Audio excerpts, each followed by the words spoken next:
ਵਾਹਿਗੁਰੂ ਜੀ ਕਾ ਖਾਲਸਾ ਵਾਹਿਗੁਰੂ ਜੀ ਕੀ ਫਤਿਹ। TV84 ਦੇ ਸਾਰੇ ਦਰਸ਼ਕ ਤੇ ਸਰੋਤੇ ਜਿਹੜੇ ਇਸ ਵਕਤ ਸਾਡੇ ਨਾਲ ਨਾਰਥ ਅਮਰੀਕਾ ਚੋਂ ਜੁੜੇ ਹੋਏ ਆ ਜਾਂ ਫਿਰ ਸੋਸ਼ਲ ਮੀਡੀਆ ਰਾਹੀਂ ਦੁਨੀਆ ਭਰ ਦੇ ਵਿੱਚ ਸਾਨੂੰ ਦੇਖ ਰਹੇ ਆ, ਮੈਂ ਅਮਰਵੀਰ ਸਿੰਘ ਆਪ ਸਭ ਦਾ ਤਹਿ ਦਿਲੋਂ ਸਵਾਗਤ ਕਰਦਾ ਅੱਜ ਦੇ ਇਸ ਗੁਫ਼ਤਗੂ ਪ੍ਰੋਗਰਾਮ ਦੇ ਵਿੱਚ। ਵਿਊਅਰਸ, ਜਦੋਂ ਤੋਂ ਭਾਰਤ ਤੇ ਚੀਨ ਦੇ ਵਿਚਾਲੇ ਜਿਹੜਾ ਇਹ ਤਕਰਾਰ ਹੈ ਇਹ ਚੱਲ ਰਿਹਾ ਹੈ, ਇਸ ਦੇ ਨਾਲ ਅਸੀਂ ਹਰ ਪੱਖ ਤੋਂ ਹਰ ਪਹਿਲੂ ਤੋਂ ਇਸ ਉੱਤੇ ਵਿਚਾਰ ਚਰਚਾ ਕਰਨ ਦੀ ਕੋਸ਼ਿਸ਼ ਕੀਤੀ ਹੈ ਤੇ ਵੱਖ-ਵੱਖ ਪਹਿਲੂਆਂ ਦੇ ਉੱਤੋਂ ਵੱਖ-ਵੱਖ ਸ਼ਖਸੀਅਤਾਂ ਦੇ ਨਾਲ ਜਿਹੜੀ ਵਿਚਾਰ ਹੈ ਉਹ ਕੀਤੀ ਹੈ ਤੇ ਉਮੀਦ ਵੀ ਕੀਤੀ ਹੈ ਕਿ ਅਸੀਂ ਹਰ ਪਹਿਲੂ ਨੂੰ ਛੋਹ ਸਕੀਏ। ਤੇ ਅਦਰਵਾਈਜ਼ ਜਦੋਂ ਅਸੀਂ ਸਿੱਖ ਪਰਸਪੈਕਟਿਵ ਤੋਂ ਗੱਲ ਕਰਦੇ ਹਾਂ, ਅਸੀਂ ਹਮੇਸ਼ਾ ਇਸ ਪਾਰਟ ਦੇ ਹਾਮੀ ਰਹੇ ਹਾਂ ਜਾਂ ਇਸ ਗੱਲ ਦੀ ਹਮੇਸ਼ਾ ਉਹ ਕੀਤੀ ਹੈ ਕਿ ਭਾਰਤ ਹੋਵੇ ਇੱਧਰ, ਦੂਜੇ ਪਾਸੇ ਪਾਕਿਸਤਾਨ ਹੋਵੇ ਤੇ ਚੀਨ ਹੋਵੇ, ਇਹ ਤਿੰਨ ਨਿਊਕਲੀਅਰ ਪਾਵਰਸ ਨੇ ਤੇ ਇਹਨਾਂ ਦੇ ਵਿਚਾਲੇ ਪੰਜਾਬ ਦਾ ਖਿੱਤਾ ਹੈ ਜਿੱਥੇ ਸਾਡੀ ਜਿਹੜੀ ਸਿਵਲਾਈਜੇਸ਼ਨ ਹੈ ਸਿੱਖ ਕੌਮ ਦੀ ਵਸੋਂ ਮੈਜੋਰਿਟੀ ਉੱਥੇ ਹੈਗੀ ਹੈ। ਸੋ ਜੇ ਕੋਈ ਵੀ ਜੰਗ ਦੇ ਹਾਲਾਤ ਬਣਦੇ ਆ ਜਾਂ ਕੋਈ ਵੀ ਸਿਚੁਏਸ਼ਨ ਅਣਸੁਖਾਵੀ ਹੁੰਦੀ ਹੈ ਤੇ ਉਹਨਾਂ ਹਾਲਾਤਾਂ ਦੇ ਵਿੱਚ ਅਸੀਂ ਇੱਕ ਸੈਂਡਵਿਚ ਦੇ ਤੌਰ ਤੇ ਬਣ ਜਾਂਦੇ ਆ। ਸਿੱਖ ਕੌਮ ਦੀ ਹੋਂਦ ਦੇ ਉੱਤੇ ਵੀ ਕਿਤੇ ਨਾ ਕਿਤੇ ਜਿਹੜਾ ਸਵਾਲੀਆ ਨਿਸ਼ਾਨ ਹੈ ਉਹ ਲੱਗਦਾ। ਤੇ ਅਕਾਲੀ ਦਲ ਅੰਮ੍ਰਿਤਸਰ ਵੱਲੋਂ ਹਮੇਸ਼ਾ ਇਹ ਮੰਗ ਕੀਤੀ ਜਾਂਦੀ ਰਹੀ ਹੈ ਪਿਛਲੇ ਕਈ ਸਾਲਾਂ ਤੋਂ ਕਿ ਇਸ ਖਿੱਤੇ ਨੂੰ ਇੱਕ ਬਫਰ ਸਟੇਟ ਦੇ ਤੌਰ ਤੇ ਖਾਲਿਸਤਾਨ ਦੀ ਜਦੋਂ ਉਹ ਗੱਲ ਕਰਦੇ ਆ, ਮੰਗ ਕਰਦੇ ਆ, ਉਸ ਦੇ ਲਈ ਜਦੋਜਹਿਦ ਕਰਦੇ ਆ, ਉਹਨਾਂ ਦਾ ਇਹ ਯਕੀਨ ਹੈ ਕਿ ਇੱਕ ਪੀਸ ਦੇ ਤੌਰ ਤੇ ਸ਼ਾਂਤੀ ਤਾਂ ਹੀ ਬਹਾਲ ਹੋ ਸਕਦੀ ਹੈ ਜੇ ਇਹਨਾਂ ਤਿੰਨਾਂ ਖਿੱਤਿਆਂ ਦੇ ਵਿੱਚ ਬਫਰ ਸਟੇਟ ਖਾਲਿਸਤਾਨ ਹੋਂਦ ਦੇ ਵਿੱਚ ਆਵੇ। ਸੋ ਇਹ ਇੱਕ ਸਿੱਖ ਨੁਕਤਾ ਨਿਗਾਹ ਤੋਂ ਇਹ ਬੜਾ ਹੀ ਇੱਕ ਅਹਿਮ ਪਹਿਲੂ ਹੈ ਜਿਹਦੇ ਤੇ ਅੱਜ ਅਸੀਂ ਗੱਲਬਾਤ ਕਰਨ ਜਾ ਰਹੇ ਹਾਂ। ਤੇ ਨਾਲ ਹੀ ਨਾਲ ਭਾਰਤ ਦੇ ਵਿੱਚ ਜਾਂ ਇਸ ਚੀਨ ਤੇ ਭਾਰਤ ਦੀ ਜਿਹੜੀ ਤਕਰਾਰ ਹੈ ਇਸ ਦੇ ਵਿੱਚ ਅਸੀਂ ਸਿੱਖ ਪਰਸਪੈਕਟਿਵ ਤੋਂ ਜਾਣਨ ਦੀ ਸਮਝਣ ਦੀ ਕੋਸ਼ਿਸ਼ ਕਰਾਂਗੇ ਵੀ ਸਾਡੇ ਲਈ ਇਹਦੇ ਮਾਇਨੇ ਕੀ ਨੇ ਤੇ ਕਿਵੇਂ ਇਹ ਸਾਰਾ ਜਿਹੜਾ ਘਟਨਾਕ੍ਰਮ ਘਟ ਰਿਹਾ ਹੈ ਉਹਦਾ ਪ੍ਰਭਾਵ ਸਾਡੇ ਤੇ ਕੀ ਪੈਂਦਾ। ਸੋ ਅਕਾਲੀ ਦਲ ਅੰਮ੍ਰਿਤਸਰ ਦੇ ਜਨਰਲ ਸਕੱਤਰ ਪ੍ਰੋਫੈਸਰ ਮਹਿੰਦਰਪਾਲ ਸਿੰਘ ਇਸ ਵਕਤ ਸਾਡੇ ਨਾਲ ਪਟਿਆਲਾ ਪੰਜਾਬ ਦੇ ਵਿੱਚੋਂ ਫੋਨ ਲਾਈਨ ਤੇ ਜੁੜੇ ਹੋਏ ਆ। ਆਓ ਉਹਨਾਂ ਨਾਲ ਮਿਲ ਕੇ ਅੱਜ ਦੀ ਇਸ ਵਿਚਾਰ ਚਰਚਾ ਦੀ ਸ਼ੁਰੂਆਤ ਕਰਦੇ ਹਾਂ। ਪ੍ਰੋਫੈਸਰ ਸਾਹਿਬ, ਤੁਹਾਡਾ ਸਵਾਗਤ ਹੈ ਜੀ। ਵਾਹਿਗੁਰੂ ਜੀ ਕਾ ਖਾਲਸਾ ਵਾਹਿਗੁਰੂ ਜੀ ਕੀ ਫਤਿਹ। ਵਾਹਿਗੁਰੂ ਜੀ ਕਾ ਖਾਲਸਾ ਵਾਹਿਗੁਰੂ ਜੀ ਕੀ ਫਤਿਹ। ਅਮਰਵੀਰ ਸਿੰਘ ਜੀ। ਪ੍ਰੋਫੈਸਰ ਸਾਹਿਬ, ਕੀ ਕਹਿਣਾ ਚਾਹੋਗੇ? ਤੁਸੀਂ ਹਮੇਸ਼ਾ ਇਹ ਪੋਜੀਸ਼ਨ ਆਰਟੀਕੂਲੇਟ ਕੀਤੀ ਹੈ ਅਕਾਲੀ ਦਲ ਅੰਮ੍ਰਿਤਸਰ ਨੇ ਕਿ ਬਫਰ ਸਟੇਟ ਹੀ ਇੱਕਮਾਤਰ ਹੱਲ ਹੈ ਇਹਨਾਂ ਤਿੰਨਾਂ ਨਿਊਕਲੀਅਰ ਪਾਵਰਸ ਦੇ ਵਿਚਾਲੇ ਸ਼ਾਂਤੀ ਦਾ। ਸੋ ਜਿੱਥੇ ਇਹ ਸਾਰੇ ਪਾਰਟ ਦੇ ਵਿੱਚ ਹੁਣ ਗਲਵਾਨ ਵੈਲੀ ਨੂੰ ਮੁੱਖ ਰੱਖਦਿਆਂ ਹੋਇਆ ਜਿਹੜਾ ਇਹ ਘਟਨਾਕ੍ਰਮ ਚੱਲ ਰਿਹਾ ਹੈ, ਕਿਵੇਂ ਦੇਖਦੇ ਹੋ ਇਸ ਪਾਰਟ ਨੂੰ ਤੇ ਇਹਦੇ ਵਿੱਚ ਜਿਹੜਾ ਤੁਹਾਡਾ ਸਟੈਂਡ ਹਮੇਸ਼ਾ ਰਿਹਾ ਉਸ ਬਾਬਤ? ਹਾਂਜੀ, ਤੁਸੀਂ ਬਹੁਤ ਵਧੀਆ ਸਵਾਲ ਸਮੇਂ ਦੇ ਮੁਤਾਬਕ ਪੁੱਛਿਆ ਹੈ ਕਿ ਪਿਛਲੇ 36 ਸਾਲ ਤੋਂ ਅਸੀਂ ਲਗਾਤਾਰ ਖਾਲਿਸਤਾਨ ਦੇ ਉੱਤੇ ਡੈਮੋਕ੍ਰੈਟਿਕਲੀ ਐਂਡ ਪੀਸਫੁਲੀ ਸਟਰਗਲ ਕਰਦੇ ਆ ਰਹੇ ਹਾਂ। ਜਦੋਂ ਕੋਈ ਧਿਰ ਸਟਰਗਲ ਕਰਦੀ ਹੈ, ਮੈਂ ਆਪ ਜੀ ਦੇ ਮਾਧਿਅਮ ਰਾਹੀਂ ਇਹ ਦੁਨੀਆ ਭਰ ਨੂੰ ਦੱਸਣਾ ਚਾਹੁੰਦਾ ਤੇ ਉਹਦੀ ਕੋਈ ਨਾ ਕੋਈ ਪਾਲਿਸੀ ਮੈਟਰ ਹੋਣਾ ਚਾਹੀਦਾ ਹੈ ਕਿ ਕਿਸ ਤਰੀਕੇ ਦੇ ਨਾਲ ਕਿਹਨਾਂ ਗੱਲਾਂ ਨੂੰ ਧਿਆਨ 'ਚ ਰੱਖ ਕੇ ਉਹ ਆਪਣੇ ਸੰਘਰਸ਼ ਨੂੰ ਅੱਗੇ ਲੈ ਕੇ ਜਾਂਦੇ ਨੇ ਤੇ ਜਾਣਗੇ। ਸੋ ਉਹਦੇ ਵਿੱਚ ਅੱਜ ਇੱਕ ਮੋਹਰ ਲੱਗੀ ਹੈ ਕਿ ਜਦੋਂ ਸਾਡੀ ਪਾਰਟੀ ਦੇ ਪ੍ਰਧਾਨ ਸਰਦਾਰ ਸਿਮਰਨਜੀਤ ਸਿੰਘ ਮਾਨ ਓਪਨਲੀ ਇਹ ਗੱਲ ਕਹਿੰਦੇ ਸੀ ਕਿ ਜਿਸ ਤਰੀਕੇ ਦੇ ਨਾਲ ਭਾਰਤ ਤੇ ਪਾਕਿਸਤਾਨ ਦੇ ਸੰਬੰਧ ਬਿਲਕੁਲ ਖਰਾਬ ਨੇ, ਉਸੇ ਤਰ੍ਹਾਂ ਹੀ ਚੀਨ ਦੇ ਨਾਲ ਵੀ ਭਾਰਤ ਦੇ ਸੰਬੰਧ ਕੋਈ ਬਹੁਤ ਵਧੀਆ ਨਹੀਂ ਹਨ, ਜੋ ਹੁਣ ਸਾਫ਼ ਦਿਸ ਗਿਆ ਜੀ। ਪਰ ਦੂਜੀ ਗੱਲ ਇੰਪੋਰਟੈਂਟ ਇਹ ਸੀ ਕਿ ਇਹ ਤਿੰਨੇ ਹੀ ਦੇਸ਼ ਪਾਕਿਸਤਾਨ, ਚਾਈਨਾ ਤੇ ਹਿੰਦੁਸਤਾਨ ਹਿੰਦੂ ਡੋਮੀਨੇਟ ਕਰਦਾ ਹੈ ਵਿਚਾਰਧਾਰਾ ਦੇ ਤੌਰ ਤੇ, ਚਾਈਨੀਜ਼ ਮਾਰਕਸਿਸਟ ਨੇ ਤੇ ਜਿਹੜਾ ਪਾਕਿਸਤਾਨ ਹੈ ਉਹ ਇਸਲਾਮਿਕ ਸਟੇਟ ਹੈ ਜੀ। ਇਹਨਾਂ ਤਿੰਨਾਂ ਦੀ ਆਪਸੀ ਵੈਰ ਹੋਣ ਕਰਕੇ ਜੇਕਰ ਕਦੇ ਵੀ ਇਹਨਾਂ ਦੀ ਯੁੱਧ ਛਿੜਦੀ ਹੈ, ਜਿਵੇਂ ਕਿ ਹੁਣ ਲਦਾਖ ਦੇ ਵਿੱਚ ਸਾਫ਼ ਦਿਸ ਰਿਹਾ ਹੈ, ਤਾਂ ਇਹਨਾਂ ਵੱਲੋਂ ਇੱਕ ਦੂਜੇ ਦੇ ਵਿਰੁੱਧ ਵਰਤੀਆਂ ਜਾਣ ਵਾਲੀਆਂ ਮਜਾਇਲਾਂ ਜਾਂ ਅੱਗੇ ਜਾ ਕੇ ਜੇ ਰੱਬ ਨਾ ਕਰੇ ਐਟਮੀ ਹਥਿਆਰ ਯੂਜ਼ ਕਰਦੇ ਨੇ ਤਾਂ ਵਿਚਕਾਰ ਅਸੀਂ ਬੈਠੇ ਹਾਂ। ਪਾਕਿਸਤਾਨ ਵਾਲੇ ਪਾਸੋਂ ਵੀ, ਚੀਨ ਵਾਲੇ ਪਾਸਿਓਂ ਵੀ ਤੇ ਇੰਡੀਆ ਵਾਲੇ ਪਾਸਿਓਂ ਵੀ। ਅਸੀਂ ਮੀਨਸ ਪੰਜਾਬ, ਖਾਸ ਕਰ ਦੁਨੀਆ ਭਰ ਦੀ 70% ਸਿੱਖ ਆਬਾਦੀ ਜਿਹੜੀ ਹੈ ਪੰਜਾਬੀ ਬੋਲਦੇ ਇਲਾਕੇ ਨੇ, ਇਹ ਖਿੱਤਾ ਜਿਹੜਾ ਹੈ ਇਹ ਇੱਥੇ ਵਿੱਚ ਬੈਠਾ ਹੈ ਤੇ ਇਹ ਬਿਲਕੁਲ ਸਪਸ਼ਟ ਹੈ। ਲੋਕ ਇਹਨੂੰ ਨਾ ਸਮਝਣ, ਜਿਵੇਂ ਕਬੂਤਰ ਕਹੇ ਕਿ ਮੈਨੂੰ ਬਿੱਲੀ ਦਿਸੀ ਨਹੀਂ ਹੈ, ਪਰ ਬਿੱਲੀ ਨੂੰ ਤਾਂ ਕਬੂਤਰ ਦਿਸ ਰਿਹਾ ਹੈ ਜੀ। ਸੋ ਸਾਨੂੰ ਤਾਂ ਇਹ ਸਾਫ਼ ਦਿਸ ਰਿਹਾ ਸੀ ਕਿ ਇਹ ਕਦੇ ਵੀ ਪਾਵਰਾਂ ਟਕਰਾਉਣਗੀਆਂ ਤੇ ਸਾਡਾ ਨੁਕਸਾਨ ਹੋਊਗਾ ਬਹੁਤ ਜ਼ਿਆਦਾ। ਉਹ ਜਿਹੜੀ ਚੀਜ਼ ਆ ਹੁਣ ਪ੍ਰਤੱਖ ਦਿਖਣ ਲੱਗ ਗਈ ਹੈ ਤੇ ਇਹ ਇੱਕ ਮੋਹਰ ਲੱਗੀ ਹੈ ਸ਼੍ਰੋਮਣੀ ਅਕਾਲੀ ਦਲ ਅੰਮ੍ਰਿਤਸਰ ਦੀ, ਸਿਮਰਨਜੀਤ ਸਿੰਘ ਮਾਨ ਦੀ ਦੂਰ ਅੰਦੇਸ਼ ਸੋਚ ਦੇ ਉੱਪਰ, ਕਿ ਜਿਵੇਂ ਅੱਜ ਥੋੜਾ ਜਿਹਾ ਹਿਲ ਕੇ ਚਾਈਨਾ ਅੰਦਰ ਆਇਆ ਹੈ ਤੇ ਅੱਗੋਂ ਇਹਨਾਂ ਕੋਲ ਕੋਈ ਇੱਕ ਵੀ ਤਰੀਕਾ ਨਹੀਂ ਹੈ ਕਿ ਉਹਦਾ ਮੁਕਾਬਲਾ ਕਰ ਸਕਣ ਜੀ।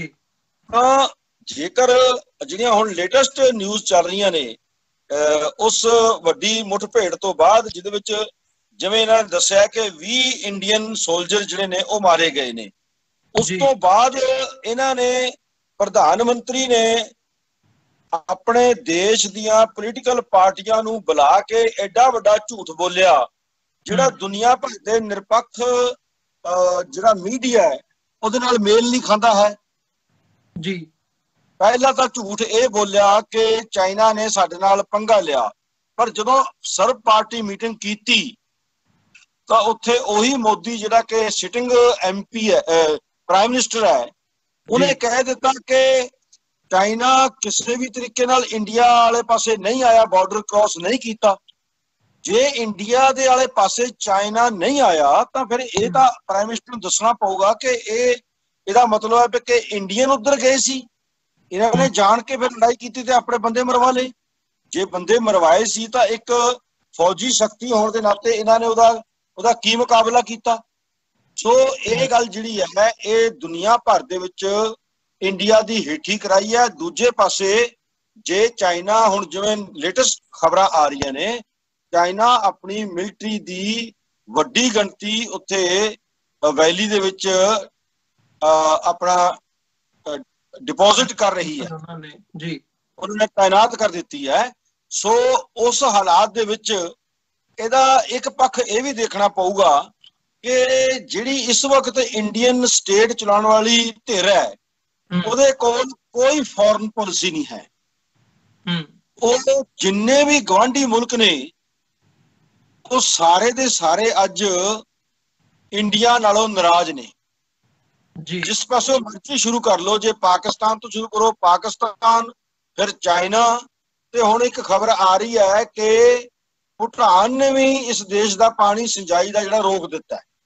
ਬਿਲਕੁਲ ਅੱਗੇ ਅੱਜ ਬੰਗਲਾਦੇਸ਼ ਵੀ ਨਹੀਂ ਇਹਦੇ ਨਾਲ ਸਹਿਮਤ ਹੈਗਾ, ਭਾਵੇਂ ਇਹਨਾਂ ਨੇ ਬਹੁਤ ਵੱਡੀ ਬੇਵਕੂਫੀ ਕਰਕੇ ਉਹ ਪਾਕਿਸਤਾਨ ਨਾਲੋਂ ਅੱਡ ਕਰਕੇ ਆਪਣੇ ਆਪ ਨੂੰ ਬੜੀ ਵੱਡੀ ਚੀਜ਼ ਸਮਝਿਆ ਸੀ, ਪਰ ਅੱਜ ਉਹ ਵੀ ਇਹਦੇ ਨਾਲ ਨਾਰਾਜ਼ ਹੈ। ਨੇਪਾਲ ਨਾ ਕੇਵਲ ਨਾਰਾਜ਼ ਹੈ ਬਲਕਿ ਉਹ ਅੰਦਰ ਨੂੰ ਆ ਰਿਹਾ ਚਾਈਨਾ ਵਾਂਗ, ਤੇ ਨਾ ਸ੍ਰੀਲੰਕਾ ਇਸ ਤੋਂ ਖੁਸ਼ ਹੈ ਤੇ ਨਾ ਹੀ ਰੋਹਿੰਗਿਆਂ ਦੇ ਮਾਮਲੇ ਤੇ ਬਰਮਾ ਦੇ ਨਾਲ ਦਾ ਮੇਲ ਹੈਗਾ। ਸੋ ਜਿੰਨੇ ਵੀ ਗਵਾਂਢੀ ਮੁਲਕ ਮੈਂ ਗਿਣੇ ਨੇ ਇਹ ਸਾਰੇ ਨੇਬਰਿੰਗ ਕੰਟਰੀ ਨੇ, ਛੋਟੇ ਹੋਣ ਚਾਹੇ ਵੱਡੇ ਹੋਣ, ਤੇ ਇਹ ਸਾਰੇ ਚਾਈਨਾ ਨਾਲ ਤਾਂ ਸਹਿਮਤ ਨੇ ਪਰ ਇੰਡੀਆ ਨਾਲ ਸਹਿਮਤ ਨਹੀਂ ਹੈਗੇ। ਸੋ ਇਹਦੇ ਕਰਕੇ ਮੈਂ ਬਹੁਤ ਗੰਭੀਰਤਾ ਦੇ ਨਾਲ ਇਸ ਪੱਖ ਨੂੰ ਦੇਖਦਾ ਜਿਹੜਾ ਚਾਈਨਾ ਨਾਲ ਆ ਜਿਹੜੀ ਹੁਣ ਦੇ ਸਮੇਂ ਦੇ ਵਿੱਚ ਕੰਟਰੋਵਰਸੀ ਚੱਲ ਰਹੀ ਹੈ ਤੇ ਹੋਈ ਹੈ ਜੀ। ਉਹ ਇਹਦੇ ਵਿੱਚ ਇੱਕ ਤਾਂ ਭਾਰਤ ਦਾ ਕਮਜ਼ੋਰ ਹਿੱਸਾ ਪ੍ਰਤੱਖ ਹੋਇਆ ਦੁਨੀਆ ਦੇ ਸਾਹਮਣੇ, ਦੂਜਾ ਇਹ ਗੱਲ ਬਿਲਕੁਲ ਸਪਸ਼ਟ ਹੈ ਕਿ ਜਦੋਂ ਤੱਕ ਇਹ ਆਪਣੀ ਫੋਰਨ ਪਾਲਿਸੀ ਨੂੰ ਦੁਨੀਆ ਦੇ ਮਿਆਰ ਦਾ ਨਹੀਂ ਬਣਾਉਂਦੇ, ਕੇਵਲ ਚਮਚਾਗਿਰੀ ਕਰਨੀ, ਕੇਵਲ ਵਪਾਰਕ ਸਮਝੌਤੇ ਕਰਕੇ ਆਪਣੇ ਨਾਲ ਲਾਉਣ ਦੀ ਕੋਸ਼ਿਸ਼ ਕਰਨੀ ਵੀ ਆਹ ਚੀਜ਼ ਸਾਡੇ ਇੱਥੇ ਵੇਚ ਦਿਓ ਜੀ, ਤੁਸੀਂ ਸਾਡੀ ਇਹ ਗੱਲ ਮੰਨ ਲਓ, ਅਸੀਂ ਤੁਹਾਡੇ ਜਹਾਜ਼ ਖਰੀਦ ਲੈਂਦੇ ਹਾਂ, ਅਸੀਂ ਤੁਹਾਡੀ ਟੈਕਨੋਲੋਜੀ ਖਰੀਦ ਲੈਂਦੇ ਹਾਂ। ਇਹਦੇ ਨਾਲ ਦੋਸਤੀਆਂ ਨਹੀਂ ਪੈਂਦੀਆਂ ਹੁੰਦੀਆਂ, ਦੋਸਤੀਆਂ ਪੈਂਦੀਆਂ ਨੇ, ਕੁਝ ਮਿਆਰ ਤੈਅ ਕਰਨੇ ਪੈਂਦੇ ਨੇ ਦੇਸ਼ਾਂ ਨੂੰ। ਉਸ ਕਦੇ ਤਾਂ ਇਹ ਦੇਸ਼ ਬਿਲਕੁਲ ਰਸ਼ੀਆ ਦੇ ਥੱਲੇ ਲੱਗ ਕੇ ਚੱਲ ਰਿਹਾ ਸੀ, ਅੱਜ ਦੁਨੀਆ 'ਚ ਇਹ ਦਿਖ ਰਿਹਾ ਹੈ ਜਦੋਂ ਵਿਸ਼ਲੇਸ਼ਣ ਕਰਦੇ ਨੇ ਲੋਕ ਸਿਆਣੇ, ਅੱਜ ਇਹ ਬਿਲਕੁਲ ਅਮਰੀਕਾ ਦੇ ਥੱਲੇ ਚੱਲ ਰਿਹਾ ਹੈ।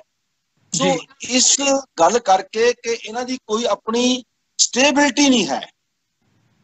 ਸੋ ਚਾਈਨਾ ਤਾਂ ਇਸ ਵਕਤ ਵਰਲਡ ਪਾਵਰ ਬਣ ਚੁੱਕੀ ਹੈ, ਇਹ ਆਪਾਂ ਕਹੇ ਕਿ ਬਣ ਰਹੀ ਹੈ, ਨਹੀਂ, ਉਹ ਬਣ ਚੁੱਕੀ ਹੈ। ਜੇ ਅਮਰੀਕਾ ਇੱਕ ਵਰਲਡ ਪਾਵਰ ਹੈ, ਦੁਨੀਆ ਜਾਣਦੀ ਹੈ, ਤਾਂ ਇਹ ਵੀ ਦੁਨੀਆ ਨੇ ਪਿਛਲੇ 4-5 ਮਹੀਨੇ 'ਚ ਜਾਣ ਲਿਆ ਕਿ ਚਾਈਨਾ ਵੀ ਇੱਕ ਵਰਲਡ ਪਾਵਰ ਬਣ ਚੁੱਕੀ ਹੈ, ਕਿਉਂਕਿ ਜਿੰਨਾ ਵੀ ਦੁਨੀਆ ਭਰ ਦੇ ਵਿੱਚ ਆਰਥਿਕ ਸਿਸਟਮ ਹੈ ਉਹਦਾ ਹੱਬ ਜਿਹੜੀ ਹੈ ਹੱਬ ਅੱਜ ਚਾਈਨਾ ਹੈ।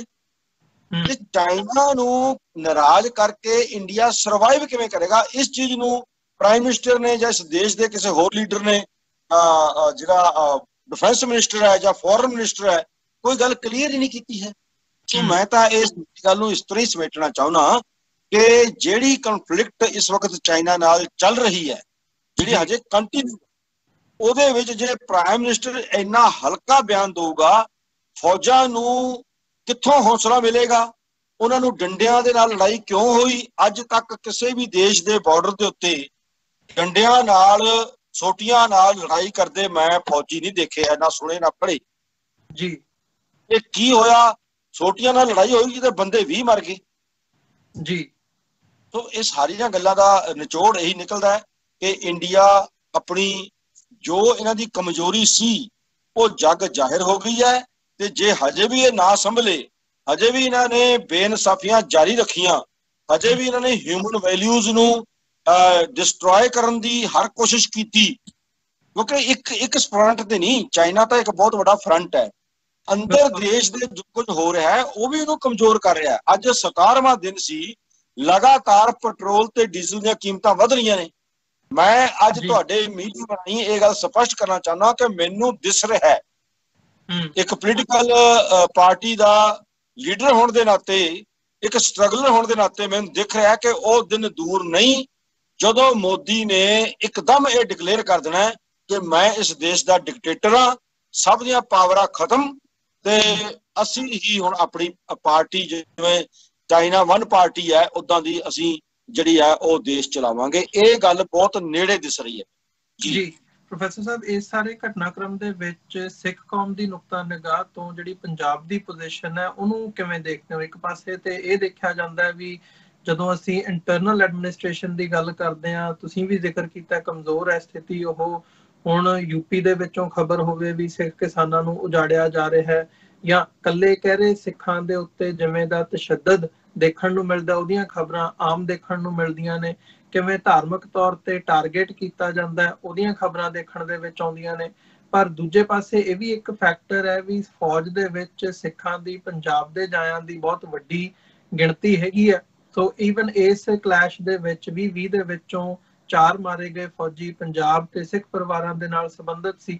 ਸੋ ਇਹ ਜਦੋਂ ਦੋਵੇਂ ਫੈਕਟਰ ਦੇਖਦੇ ਹੋ, ਇੱਕ ਪਾਸੇ ਤੇ ਅੰਦਰ ਜਦੋਂ ਦੇਖਦੇ ਆ ਤੇ ਹੱਕ ਖੋਹਣ ਦੀ ਲਾਈਨ ਹੁੰਦੀ ਹੈ, ਤੇ ਦੂਜੇ ਪਾਸੇ ਜਦੋਂ ਲੜਨ ਦੀ ਵਾਰੀ ਆਉਂਦੀ ਹੈ ਤੇ ਈਵਨ ਮੀਡੀਆ ਦੇ ਵਿੱਚ ਹੁਣ ਇੱਥੇ ਤੱਕ ਦੀਆਂ ਖਬਰਾਂ ਵੀ ਹੈਗੀਆਂ ਨੇ ਕਿ ਬਾਰਡਰ ਪਰ ਸਿੱਖੋਂ ਕੀ ਸਰਦਾਰੀ, ਏਦਾਂ ਦੇ ਟਾਈਟਲ ਦੇ ਕੇ ਹੁਣ ਜਿਹੜੇ ਨੇ ਉਹ ਮੀਡੀਆ ਦੇ ਵਿੱਚ ਖਬਰਾਂ ਚਲਾਈਆਂ ਜਾ ਰਹੀਆਂ ਨੇ ਵੀ ਸਿੱਖਾਂ ਨੂੰ ਪੈਟਰੀਓਟਿਕ ਜਾਂ ਨੈਸ਼ਨਲਿਜ਼ਮ ਦੇ ਨਾਲ ਜੋੜ ਕੇ ਭਾਰਤ ਦੀ ਮੁੱਖ ਧਾਰਾ ਦੇ ਨਾਲ ਉਹਨਾਂ ਨੂੰ ਅਲਾਈਨ ਕੀਤਾ ਜਾਵੇ। ਸੋ ਇਹ ਜਿਹੜੇ ਦੋਵੇਂ ਫੈਕਟਰਸ ਨੇ, ਜਦੋਂ ਇਹਨਾਂ ਦਾ ਅਸੀਂ ਮੁਲਾਂਕਣ ਕਰਦੇ ਹਾਂ, ਦੇਖਦੇ ਹਾਂ, ਤੇ ਪੰਜਾਬ ਦੀ ਸਿੱਖਾਂ ਦੀ ਸਥਿਤੀ ਕਿਵੇਂ ਦੇਖਦੇ ਹੋ ਇਹਦੇ ਵਿੱਚ? ਜਿਹੜਾ ਤੁਸੀਂ ਅਮਰਵੀਰ ਜੀ ਜ਼ਿਕਰ ਕੀਤਾ ਨਾ ਸਾਰਾ, ਮੈਂ ਇਹਦੇ ਨਾਲ ਪਹਿਲਾਂ ਤਾਂ ਸਹਿਮਤ ਹੁੰਦਾ ਹੋਇਆ ਅੱਗੇ ਤੁਰਨਾ ਚਾਹੁੰਦਾ। ਇਹ ਜੋ ਤੁਸੀਂ ਗੱਲ ਕੀਤੀ ਹੈ ਇਹ ਪ੍ਰਤੱਖ ਹੈ, ਮੈਨੂੰ ਦੁਹਰਾਉਣਾ ਨਹੀਂ ਚਾਹੁੰਦਾ, ਪਰ ਇਹਦੇ ਨਾਲ ਇੱਕ ਗੱਲ ਮੈਂ ਜੋੜਨਾ ਚਾਹੁੰਦਾ ਕਿ ਜਿੱਥੋਂ ਤੱਕ ਪੰਜਾਬ ਤੇ ਸਿੱਖਾਂ ਦਾ ਸਵਾਲ ਹੈ, ਉਹ ਇਸ ਵਕਤ ਬਹੁਤ ਵੱਡੇ ਖਤਰੇ ਦੇ ਵਿੱਚ ਨੇ। ਇੱਕ ਤਾਂ ਜਿਹੜੀ ਗੱਲ ਆਪਾਂ ਨੇ ਪਹਿਲਾਂ ਕੀਤੀ ਹੈ ਕਿ ਨਿਊਕਲੀਅਰ ਪਾਵਰਾਂ ਦੇ ਵਿੱਚ ਬੈਠੇ ਨੇ ਇਹ, ਤੇ ਉਹਨਾਂ ਪਾਵਰਾਂ ਦੀ ਆਪਸ ਵਿੱਚ ਸਹਿਮਤੀ ਨਹੀਂ ਹੈ, ਬਲਕਿ ਬਹੁਤ ਵੱਡੇ ਕਨਫਲਿਕਟਸ ਨੇ। ਪਰ ਦੂਜੀ ਵੱਡੀ ਜਿਹੜੀ ਤੁਸੀਂ ਗੱਲ ਯੂਪੀ ਦੀ ਕੀਤੀ ਹੈ, ਪਹਿਲਾਂ ਉਦਮ ਸਿੰਘ ਨਗਰ ਕਰਕੇ ਸਾਨੂੰ ਉਜਾੜਿਆ ਗਿਆ, ਉਸ ਤੋਂ ਬਾਅਦ ਗੁਜਰਾਤ ਦੇ ਵਿੱਚ ਸਿੱਖਾਂ ਨੂੰ, ਪੰਜਾਬੀਆਂ ਨੂੰ ਉਜਾੜਿਆ ਗਿਆ। ਇਹ ਇਸ ਤੋਂ ਪਹਿਲਾਂ ਦਰਬਾਰ ਸਾਹਿਬ ਤੇ ਹਮਲਾ ਕੀਤਾ, ਦਿੱਲੀ ਦੇ ਵਿੱਚ ਸਾਡੇ ਨਸਲਕੁਸ਼ੀ ਕੀਤੀ। ਇਹ ਸਾਰੇ ਫੈਕਟਰਸ ਜਦੋਂ ਅਸੀਂ ਦੇਖਦੇ ਹਾਂ ਤਾਂ ਦੋ ਹਿੱਸਿਆਂ ਵਿੱਚ ਮੈਂ ਸਿੱਖਾਂ ਨੂੰ ਵੰਡਦਾ। ਇੱਕ ਤਾਂ ਸਿੱਖ ਨੇ, ਇੱਕ ਲੀਡਰ ਜਿਹੜੇ ਨੇ ਉਹ ਗਦਾਰੀ ਕਰਕੇ ਸਿੱਖ ਤੇ ਸਿੱਖੀ ਨੂੰ ਮਾਰ ਰਹੇ ਨੇ, ਉਹ ਸਾਡਾ ਬਹੁਤ ਵੱਡਾ ਨੁਕਸਾਨ ਹੋ ਰਿਹਾ ਹੈ। ਜਿਹੜੀ ਤੁਸੀਂ ਫੌਜੀਆਂ ਦੀ ਗਿਣਤੀ ਦੀ ਗੱਲ ਕੀਤੀ ਹੈ, ਉਹ ਤਾਂ ਮੈਂ ਏਦਾਂ ਕਹਾਂਗਾ ਕਿ ਗਿਣਤੀ ਤਾਂ ਇਹਨਾਂ ਨੇ ਸਾਲ ਪਰ ਸਾਲ ਸਾਡੀ ਘਟਾਈ ਹੈ ਸਿੱਖਾਂ ਦੀ ਫੌਜ ਦੇ ਵਿੱਚ, ਜੋ ਬ੍ਰਿਟਿਸ਼ਰ ਦੇ ਟਾਈਮ ਤੇ ਸੀ ਉਸ ਤੋਂ ਬਹੁਤ ਘਟ ਗਏ ਹਾਂ ਅਸੀਂ। ਪਰ ਦੂਜੇ ਪਾਸੇ ਸਿੱਖਾਂ ਦੀ ਘੱਟ ਗਿਣਤੀ ਹੋਣ ਦੇ ਬਾਵਜੂਦ ਵੀ ਅਹਿਮੀਅਤ ਬਹੁਤ ਜ਼ਿਆਦਾ ਹੈ। ਪਰ ਜਿਹੜਾ ਇਸ ਵਕਤ ਸਿੱਖ ਹੈ, ਜੇਕਰ ਉਹ ਖਾਲਿਸਤਾਨ ਦੀ ਸਿੱਧੇ ਰੂਪ ਦੇ ਵਿੱਚ ਮੰਗ ਨਹੀਂ ਕਰਦਾ, ਜੋ ਸਾਡੇ ਲੀਡਰ ਚਾਹੇ ਉਹ ਕਾਂਗਰਸ ਦੇ ਵੱਲੋਂ ਹੋਣ ਚਾਹੇ ਉਹ ਅਕਾਲੀਆਂ ਵੱਲੋਂ ਹੋਣ, ਚਾਹੇ ਉਹ ਆਪ ਪਾਰਟੀ ਵੱਲੋਂ ਹੋਣ, ਚਾਹੇ ਉਹ ਪਹਿਲਾਂ ਮਾਰਕਸਵਾਦੀ ਸੀ ਹੁਣ ਵੀ ਹੈਗੇ ਨੇ, ਇਹ ਸਾਰੀਆਂ ਧਿਰਾਂ ਸਾਨੂੰ ਸਿਰਫ ਤੇ ਸਿਰਫ ਵੇਚ ਕੇ ਕੁਰਸੀ ਲੈਣਾ ਚਾਹੁੰਦੀਆਂ ਨੇ। ਵੇਚ ਕੇ ਕਿੱਥੇ? ਨਾਗਪੁਰ ਦੇ ਕੋਲ, ਇੰਡੀਅਨ ਸਟੇਟ ਦੀ ਪਾਲਿਸੀ ਕੋਲ ਵੇਚਦੇ ਨੇ ਤੇ ਸਾਨੂੰ ਦਿਨ ਪ੍ਰਤੀ ਦਿਨ ਕਮਜ਼ੋਰ ਕਰਦੇ ਨੇ। ਕਮਜ਼ੋਰ ਕਰਦੇ ਕਰਦੇ 70 ਸਾਲ ਹੋ ਗਏ ਨੇ। ਸੰਤ ਜਰਨੈਲ ਸਿੰਘ ਜੀ ਨੇ ਸਾਨੂੰ ਉਠਾਇਆ ਸੀ, ਉਸ ਤੋਂ ਬਾਅਦ ਅਸੀਂ ਜਿਵੇਂ ਹੈਗੇ ਆ ਜਾਂ ਸਾਡੇ ਵਰਗੇ ਕੁਝ ਹੋਰ ਸੱਜਣ ਨੇ, ਉਹ ਲੜਾਈ ਲੜ ਰਹੇ ਨੇ ਜਿਹੜੀ ਇੱਕ ਸਿੱਖ ਨੂੰ ਸਰਵਾਈਵਲ ਦੇ ਤੌਰ ਤੇ ਲੜਨੀ ਚਾਹੀਦੀ ਹੈ। ਪਰ ਦੂਜੇ ਪਾਸੇ ਸਾਨੂੰ ਵੇਚਣ ਵਾਲੇ ਇਸ ਵਕਤ ਬਹੁਤ ਵੱਡੀ ਪਾਵਰ ਬਣ ਗਏ ਨੇ, ਸਟੇਟ ਦੀ ਪਾਵਰ ਯੂਜ਼ ਕਰਦੇ ਨੇ ਸਾਨੂੰ ਕ੍ਰਸ਼ ਕਰਨ ਦੇ ਲਈ, ਸਿੱਖਾਂ ਨੂੰ। ਤੇ ਦਿਸਦੇ ਉਹ ਸਿੱਖ ਨੇ, ਚਾਹੇ ਉਹ ਪ੍ਰਕਾਸ਼ ਸਿੰਘ ਹੋਣੀ ਹੋਣ ਸਾਰੇ, ਚਾਹੇ ਉਹ ਕਾਂਗਰਸ ਹੋਵੇ ਸਾਰੇ, ਚਾਹੇ ਉਹ ਆਪ ਹੋਵੇ ਸਾਰੀ, ਚਾਹੇ ਹੁਣ ਮਾਰਕਸਵਾਦੀ, ਸਾਰੇ ਜਿੰਨੀਆਂ ਵੀ ਪੋਲੀਟੀਕਲ ਧਿਰਾਂ ਇੱਥੇ ਆਈਆਂ, ਇਹ ਸਟੇਟ ਨਾਲ ਚੱਲਦੀਆਂ ਨੇ। ਸਟੇਟ ਦੀ ਪਾਵਰ ਜਿਹੜੀ ਹੈ ਉਹ ਸਿੱਖਾਂ, ਜੇ ਸਿੱਖ ਆਪਣੀ ਗੱਲ ਕਰਦੇ ਨੇ, ਜੇ ਉਹ ਸਿੱਖੀ ਦੀ ਗੱਲ ਕਰਦੇ ਨੇ, ਆਪਣੇ ਸਰਵਾਈਵਲ ਦੀ ਗੱਲ ਕਰਦੇ ਨੇ, ਆਪਣੇ ਆਰਥਿਕ ਹੱਕਾਂ ਦੀ ਗੱਲ ਕਰਦੇ ਨੇ, ਆਪਣੀ ਪੰਜਾਬੀ ਬੋਲਦੇ ਸੱਭਿਆਚਾਰਕ ਇਲਾਕਿਆਂ ਦੀ ਗੱਲ ਕਰਦੇ ਨੇ, ਉਦੋਂ ਸਾਰੇ ਹੀ ਰਲ ਕੇ ਇਹ ਕਿਸੇ ਨਾ ਕਿਸੇ ਤਰੀਕੇ ਬਹਾਨਾ ਬਣਾ ਕੇ, ਜਿਵੇਂ ਹੁਣ ਬਿੱਟੂ ਕਹੀ ਜਾਂਦਾ ਹੈ, ਰਵਨੀਤ ਸਿੰਘ ਬਿੱਟੂ ਕਹੀ ਜਾਂਦਾ ਹੈ, ਏਦਾਂ ਬਹਾਨੇ ਬਣਾ ਕੇ ਅੱਤਵਾਦੀ ਕਹਿ ਕੇ ਭਿੰਡਰਾਂ ਵਾਲੇ ਸਾਂਝੀ ਨੂੰ ਨਿੰਦ ਕੇ ਇਹ ਸਾਨੂੰ ਡਰਾਉਣਾ ਵੀ ਚਾਹੁੰਦੇ ਨੇ ਤੇ ਖਤਮ ਵੀ ਕਰਨਾ ਚਾਹੁੰਦੇ ਨੇ। ਉਸ ਸਥਿਤੀ ਦੇ ਵਿੱਚ ਤੇ ਅੱਜ ਦੇ ਕੰਫਲਿਕਟ ਦੇ ਵਿੱਚ ਅਸੀਂ ਬਹੁਤ ਸਿੱਧੇ ਰੂਪ ਦੇ ਵਿੱਚ ਇਹ ਗੱਲ ਸਮਝ ਗਏ ਹਾਂ ਕਿ ਜੇ 30-36 ਸਾਲ ਤੋਂ ਸੰਤ ਜੀ ਨੇ ਸ਼ੁਰੂ ਕੀਤਾ, ਸਿਮਰਨਜੀਤ ਸਿੰਘ ਮਾਨ ਨੇ ਅੱਗੇ ਲੈ ਕੇ ਗਏ, ਹੋਰ ਵੀ ਕਈ ਤਰ੍ਹਾਂ ਹੈਗੀਆਂ ਨੇ ਜਿਹੜੀਆਂ ਸਿੰਸੀਅਰਲੀ ਕੰਮ ਕਰਦੀਆਂ ਨੇ, ਚਾਹੇ ਛੋਟੇ ਰੂਪ 'ਚ ਨੇ, ਉਹਨਾਂ ਦੀ ਗੱਲ ਜਿਵੇਂ ਛੋਟੀ ਲੱਗਦੀ ਹੈ ਪਰ ਅੱਜ ਉਹ ਸਾਫ਼ ਦਿਸਦਾ ਕਿ ਉਹ ਗੱਲ ਵੱਡੀ ਹੈ।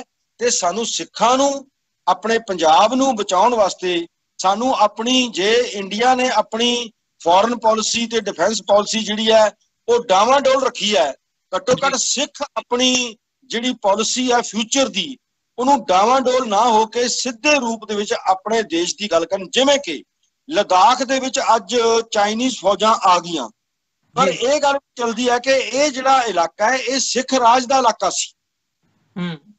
ਮਹਾਰਾਜਾ ਰਣਜੀਤ ਸਿੰਘ ਨੇ ਜਨਰਲ ਜ਼ੋਰਾਵਰ ਸਿੰਘ ਜੀ ਦੇ ਰਾਹੀਂ ਇਹ ਜਿੱਤ ਕੇ ਤੇ ਇਸ ਦੇਸ਼ ਦਾ ਹਿੱਸਾ ਬਣਾਇਆ, ਸਿੱਖ ਰਾਜ ਦਾ ਹਿੱਸਾ ਬਣਾਇਆ।